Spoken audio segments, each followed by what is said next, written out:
श्री शिवाय नमस्तु भीम हर हर महादेव। स्वागत है आपका हमारे चैनल एस्ट्रो ओम पर। दोस्तों, आप सभी लोग जानते हैं कि 6 मई 2024 को वैशाख महीने की शिवरात्रि पड़ रही है, जो कि सोमवार के दिन ही पड़ रही है। इसीलिए इस बार की वैशाख महीने की शिवरात्रि का बहुत ही बड़ा और विशेष महत्व है। इसीलिए आप लोगों को इस दिन 7 लॉट जल वाला उपाय जरूर करना चाहिए, जिससे कि आपकी सारी मनोकामनाएं पूर्ण होती है, आपकी सारी दुख और परेशानियां भी दूर होती है और आप जो चाहते हैं इस उपाय को करने के आपको वह मिलता है।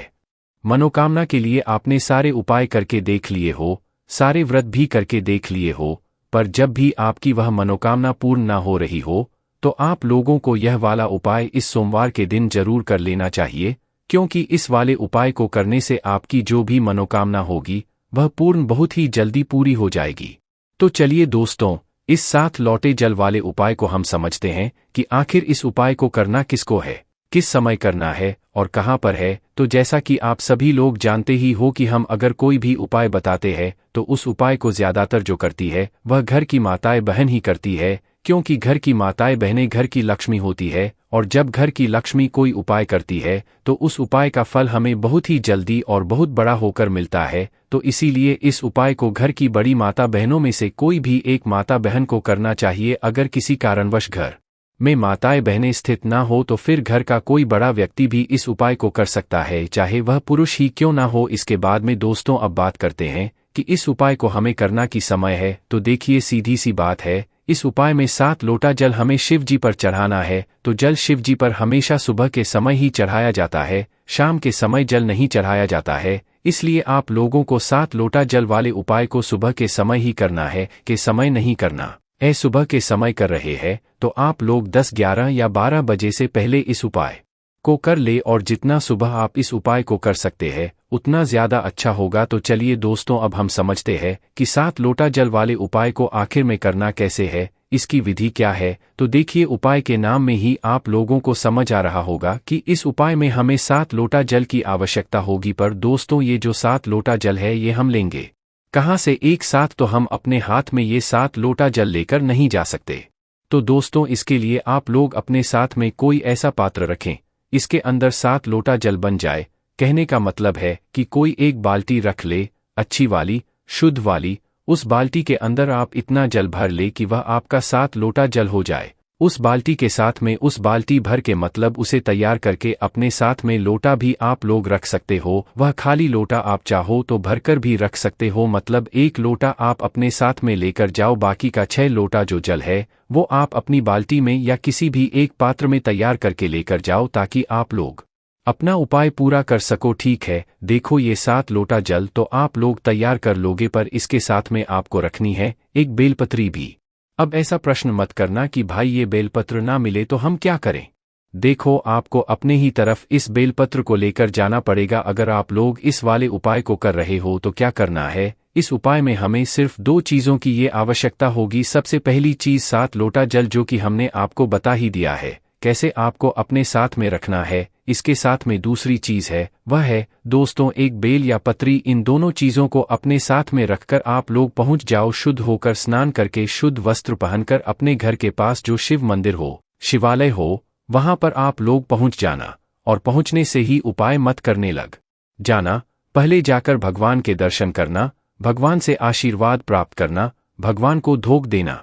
उसके बाद में दोस्तों, अब आप लोगों को क्या करना है कि शिवजी की शिवलिंग के पास में आना है। अब शिवलिंग के पास में आने के बाद आपको जल नहीं चढ़ाना है, पहले आपको अपनी वह बेलपत्र निकालना है जो आप अपने साथ पर लेकर आए हुए हो। तो उसे बेलपत्र करना क्या है, तो देखो, सबसे पहले आप अपनी उस बेलपत्र को निकाल लो। उस बेलपत्र को निकालने के बाद इस बेलपत्र को आपको सबसे पहले माता अशोक सुंदरी जी वाले स्थान पर समर्पित करना है। अब ये जो स्थान है ये आप सभी लोगों को पता ही होगा, हम बहुत बार बता चुके हैं कि जो स्थान है ये जलधारी के बिल्कुल बीचों बीच में होता है, जो कि शिव जी की सबसे छोटी बेटी माता अशोक सुंदरी जी का स्थान होता है। तो आपको इसी स्थान जो है सबसे पहले अपनी इस बेलापत्र को समर्पित करना है। इस बेलपत्र को यहाँ पर आप कुछ इस प्रकार से समर्पित करोगे कि इस बेलापत्र की डंडी का जो मुख होगा ये जलधारी की तरफ होगा, जहाँ से जल बहता है और नीचे गिरता है, और बीच वाली बड़ी पत्ती का मुख शिवलिंग की तरफ होगा।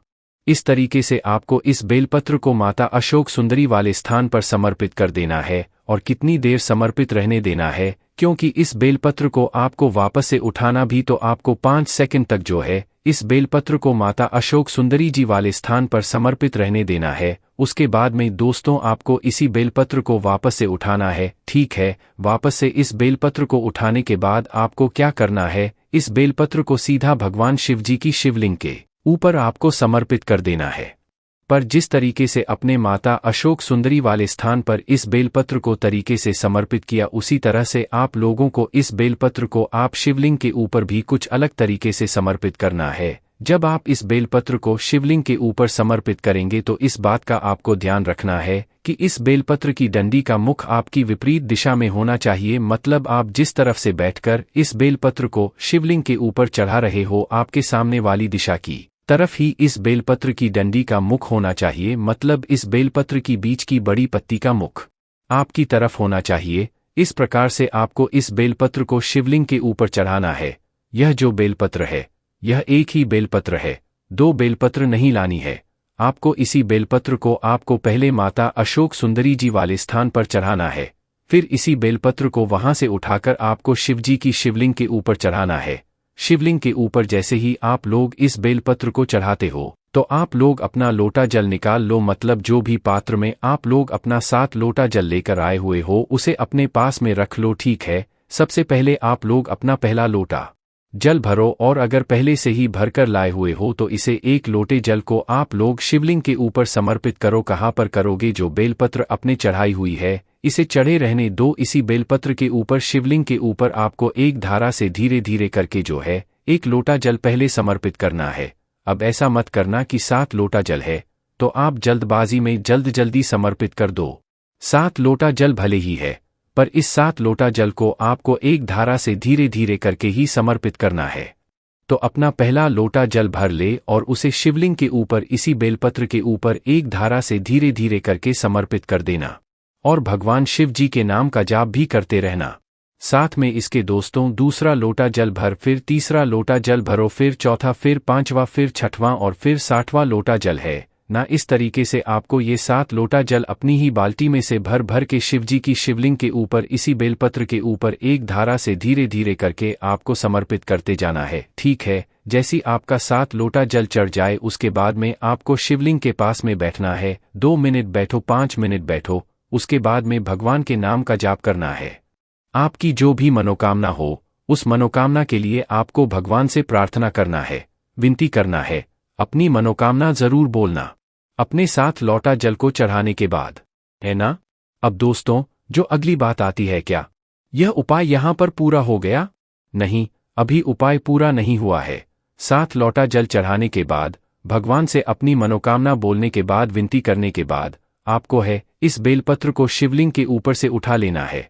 भगवान से मतलब आशीर्वाद को लेते हुए, भगवान से प्रार्थना करते हुए इस बेलपत्र को आप शिवलिंग के ऊपर से उठाकर इस बेलपत्र को सीधा अपने घर पर लेकर आ जाओ, है ना। इस बेलपत्र को जैसे ही आप लोग अपने घर पर लेकर आ जाते हो, अब आपको करना क्या है, इस बेलपत्र को भगवान का आशीर्वाद स्वरूप समझकर इसको अपने घर में रखना है, पर हमेशा के लिए नहीं रखना है। दोस्तों इस बेलपत्र को आप लोगों को अपने घर में या तो 11 दिन रखना है या तो 21 दिन रखना है। अब ये आपके ऊपर है कि आप इस बेलपत्र को अपने घर में कितने दिन तक रखना चाहते हैं। आप चाहे तो 11 दिन भी रख सकते हैं, आप चाहे तो 21 दिन भी रख सकते हैं। अब दोस्तों जैसे ही 11 दिन हो जाते हैं या 21 दिन हो जाते हैं तो इसके बाद इस बेलपत्र का क्या करना है, तो देखो 11 दिन हो गए या 21 दिन हो गए, जितने भी दिन लिए अपने इस बेलपत्र को अपने घर में रखा हुआ होगा, तो भाई इस बेलपत्र को अब अपने घर से भी उठाना है। आप लोगों को और किसी भी ऐसी जगह पर जाना है जहां पर जल बह रहा हो, मतलब किसी भी पवित्र नदी के जल में आपको जाना है। वह बहता हुआ जल हो, थमा हुआ ना हो, उस बहते हुए जल के पास जाना है और इस बेलपत्र को अपने उस बहते हुए जल में प्रवाहित कर देना, समर्पित कर देना है। और जैसी आप लोग इस बेल को इस बहते हुए जल में प्रवाहित कर दें, समर्पित कर दें, भगवान से अपनी एक और बार प्रार्थना बोल देना, अपनी मनोकामना बोल देना।